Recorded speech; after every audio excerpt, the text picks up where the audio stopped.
Hello September takers, it's me Coach Grace again. So question of the day muna tayo mga warrior. So the question is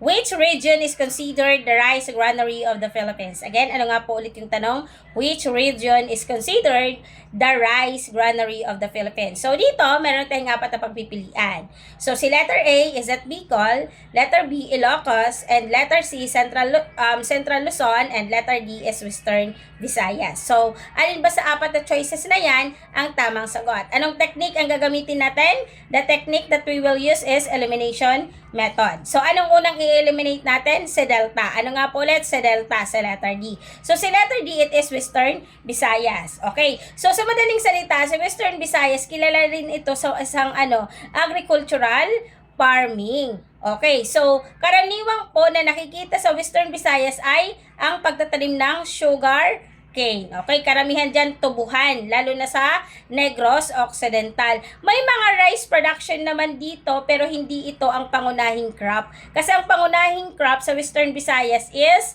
sugar cane. Okay, so ang focus ng agriculture sa region na ito ay mas nakatuon sa ibang produkto dahil saan? Sa topography or soil type ng part ng Western Visayas. Kaya hindi po masasabi natin na si Western Visayas ay isang rice granary of the Philippines. Although may contribution naman si Western Visayas sa rice supply, pero hindi po si rice ang pangunahing crops na pinagtutuunan sa Western Visayas. It is sugar cane farming. Okay po? So, that's why letter D is wrong. Next, anong sunod na tatanggalin na natin? Bicol. Siyempre si Bicol. Tatanggalin natin sa letter A. Bakit mali si letter A? Okay. Although sa Bicol region, kung saan ako pinanganak, marami naman talagang taniman doon ng palay. Pero hindi po masasabi na ang Bicol region is a rice granary. Okay po, hindi po. Kasi si Bicol region is often associated with what? With volcanic soil and rich for biodiversity. Kaya maganda rin ang agricultural potential dito. Pero kung pag-uusapan natin is talks about the rice production, hindi po siya ang nangunguna. Because Bicol climate and geographical support crops like abaca, coconut, at pili nuts, yan yung suited sa lugar namin, sa Bicol region. So, kahit malaki ang contribution ng Bicol sa agriculture, hindi ito ang rice granary dahil hindi ito ang pinakamalaki na rice output niya. Okay po. So, ang may karamihan po sa Bicol region is yung abaca, yung coconut, and then aside of that, yung pili nuts. Yan po yung sikat sa sa Bicol region. Okay, although kahit maraming taniman naman ng palay doon, pero hindi po siya ang rice granary. So we have two choices, either Ilocos and Central Luzon. So ano bang tamang sagot? Ilocos or Central Luzon? Very good. The answer is letter C, Central Luzon. Bakit Central Luzon ang tamang sagot? Teacher, bakit si Ilocos is wrong? Okay, pag-usapan muna natin si mali. Okay, di ba? Mas madaling hanapin ang tama kung ini-eliminate natin yung mga mali.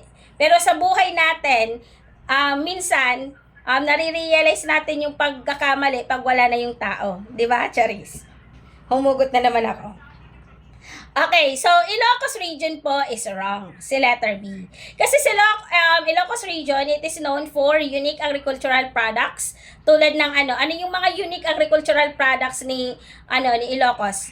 Ito yung mga garlic, onions, tobacco. So, yun po yung unique agricultural product ni Ilocos. Ilan sa mga lugar dito ay medyo arid na klima kung kaya't may limitasyon sa laki ng palay. Okay, sa laki ng palayan. Although may rice production naman sa Ilocos, pero hindi ito kasing dami ng Central Luzon. Okay, the answer is Central Luzon na. Sa deeper perspective po, ang Ilocos ay isang lugar na nag-excel sa crops na kaya ng environment. Okay po? Pero hindi po sa rice farming. Okay pa. So, ang malaking contribution po ni Ilocos is the garlic, onions, and tobacco. Maliwanag po ba, teachers? So, bakit si Central Luzon ang tamang sagot? Si Central Luzon ang tinatawag natin na rice granary ng Pilipinas. Bakit po, Ma'am Grace? Dahil ito ang pinakamalawak at produktibong rice producing region sa bansa.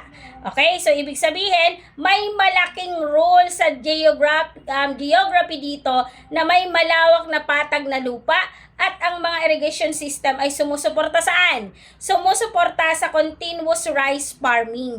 So, bukod dito, ang mga probinsya tulad ng mga, ano bang mga probinsya na nasa Central Luzon? Ito yung mga Nueva Ecija, ito yung mga lugar ng Pampanga, Tarlac. So, ito pong Nueva Ecija, Pampanga at Tarlac ay isa pong historical na sentro ng palay production. Maliwanag po. So, ibig sabihin, sa mas malalim na pag didiscuss natin, ang Central Luzon ang backbone ng food security ng Pilipinas dahil dito nang gagaling ang malaking bahagi ng staple food ng mga Pilipino. Kaya kung pag-uusapan ang rice production sa national level, walang makakatalo sa Central Luzon. Okay? So, kaya ang tamang sagot po dito, teachers, is letter D. Letter C, with Central Luzon. Okay? Ano nga pang sagot? Central Luzon, which is letter C. Okay po. So, mali po si letter A, si Bicol, mali si B, Ilocos, mali si si Western Visayas, and the correct answer is Central Luzon, letter C. Okay, teachers? That's all, teachers. Thank you. Don't forget to follow Maestra Bicolana TLA Tambayan and also my YouTube channel. Pakipollow po ako, Maestra Bicolana TLA Tambayan online review. So, makikita nyo po yung mga iba't ibang discussion dyan. And then sa mga nagtatanong po kung saan ako nagla-live, mismong sa aking YouTube channel. So, punta lang po kayo doon at pwede po kayo mag-comment, magbigay ng sagot sa aking YouTube channel. That's all, teachers. Thank you so much and have a good day.